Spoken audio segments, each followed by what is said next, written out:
আপনি কি dangerously powerful হতে চান? আপনি যদি এই সাইকোলজিক্যাল ১০ টা ট্রিক শিখে ফেলেন, তাহলে আপনাকে সহজে কেউ কন্ট্রোল করতে পারবে না। তাই ডেঞ্জারাসলি পাওয়ারফুল হতে এখনই ভিডিওটা সেভ করে ফেলুন। নাম্বার 1, কেউ আপনাকে রাগানোর চেষ্টা করলে শান্ত থাকুন। কেউ যদি আপনাকে ম্যানিপুলেট করতে চায়, তাহলে আপনার ইমোশন কন্ট্রোলই কিন্তু তার সবচেয়ে বড় বাধা। আপনি যদি রেগে যান, তাহলেই কিন্তু সে সুযোগটা পায়। আর আপনি যদি চুপ থাকেন বা শান্ত থাকেন, তাহলেই কিন্তু সে হেরে যায়। নাম্বার 2, ন্যাচারাল বডি ল্যাঙ্গুয়েজ ব্যবহার করতে শিখুন। অতিরিক্ত নড়াচড়া করবেন না বা অতিরিক্ত রিঅ্যাক্ট করবেন না। শান্তভাবে বসা বা দাঁড়িয়ে থাকাটাই অনেক সময় বোঝায় যে সিচুয়েশনের কন্ট্রোলে আপনিই আছেন। নাম্বার 3, বেশি কিছু এক্সপ্লেইন করবেন না। অনেক সময় বেশি কিছু এক্সপ্লেইন করলে মনে হয় আপনি নিজেকে নির্দোষ প্রমাণ করার চেষ্টা করছেন। সত্যটা একবার বলুন, তারপর আপনি থেমে যান। নাম্বার 4, সাথে, সাথে রিঅ্যাক্ট করবেন না। অন্তত ৫ সেকেন্ডের একটা পজ নিন।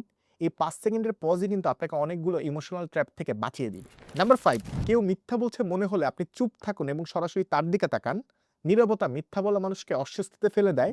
সে তারপর কথা বাড়াতে গিয়ে নিজেই কিন্তু অনেক সময় অনেক সত্য কথা আপনাকে বলে দিবে। নাম্বার 6, আপনার গোল পূরণ হওয়ার আগে সবার সাথে সেটা শেয়ার করবেন না কিছু মানুষ ছাড়া। মানুষ যদি আপনার পরিকল্পনা বা গোলটাই না জানে, তাহলে সেটাকে বাধা দেওয়ার বা নষ্ট করার সুযোগটাই কিন্তু সে পাবে না। নাম্বার 7, আপনি না বললে মানুষটি কিভাবে রিঅ্যাক্ট করে সেটা দেখুন। কেউ আপনাকে রেসপেক্ট করে কিনা সেটা বোঝার একটা উপায় হচ্ছে সে আপনি না বললে কিভাবে আসলে আচরণ করে বা কিভাবে সে আসলে রিঅ্যাক্ট করে। নাম্বার 8, মানুষের ইমোশনের চেয়ে তার অ্যাকশনকে বেশি গুরুত্ব দিন। মানুষ বারবার কি করছে সেটাই কিন্তু তার আসল উদ্দেশ্য প্রকাশ করে থাকে। নাম্বার 9, আপনি সফল হলে মানুষ কিভাবে রিঅ্যাক্ট করে সেটা আপনি ভালো করে খেয়াল করুন। সে যদি সত্যিই খুশি হয় তার মানে সে আপনার পাশে আছে। সে যদি অস্বস্তি বা বিরক্তি ভাব দেখায় তার মানে তার হয়তো আপনার প্রতি ঈর্ষা আছে। নাম্বার 10, ঝগড়ার মাঝখানে ওয়াক অ্যাওয়ে কিংবা আপনি সরে আসতে শিখুন।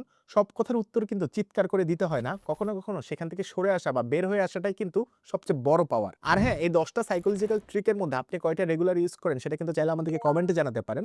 আর আপনি যদি এই চ্যানেলে নতুন হয়ে থাকেন তাহলে এখনই সাবস্ক্রাইব কিংবা ফলো বাটনে আপনি প্রেস করতে পারেন।